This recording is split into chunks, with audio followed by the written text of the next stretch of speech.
Hi, welcome to രുചി by Binsu. ഇന്ന് നമുക്കൊരു മുട്ട ബജി ഉണ്ടാക്കാൻ നോക്കിയാലോ. അപ്പോൾ നമുക്ക് പോകാം. അപ്പോൾ നമുക്ക് ഇൻഗ്രീഡിയൻസ് എന്തൊക്കെയാണെന്ന് നോക്കാം. ശകലം ഉപ്പിട്ട് കൊടുക്കാം, 1/2 ടീസ്പൂൺ നല്ല ജീരകം, 1 ടീസ്പൂൺ കാശ്മീരി പൗഡർ ഇട്ട് കൊടുക്കാം, 1/2 ടീസ്പൂൺ നമുക്ക് കടലപ്പൊടി ഇട്ട് കൊടുക്കാം, കടലമാവ്. ഫ്ലേവറിന് നമുക്കൊരു 2 കറിവേപ്പില ഇട്ട് കൊടുക്കാം.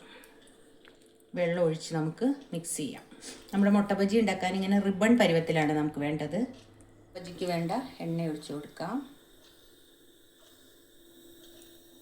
നമുക്കിത് മുട്ട നമുക്കിതിനകത്ത് ഒന്ന് ഡിപ്പ് ചെയ്തതിന് ശേഷം നമുക്ക് ഇട്ട് കൊടുക്കാം.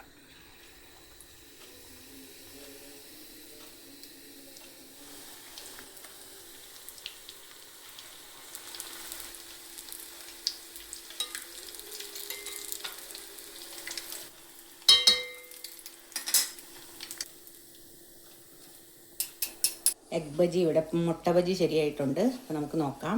നല്ല സൂപ്പറായിട്ടിരിക്കും വേണേ. അപ്പോൾ എല്ലാവരും ഒന്ന് ട്രൈ ചെയ്ത് നോക്കുക, ഫീഡ്ബാക്ക് അറിയിക്കുക. എല്ലാവരും സബ്സ്ക്രൈബ് ചെയ്ത് തന്നെ കാണാൻ ശ്രമിക്കുക.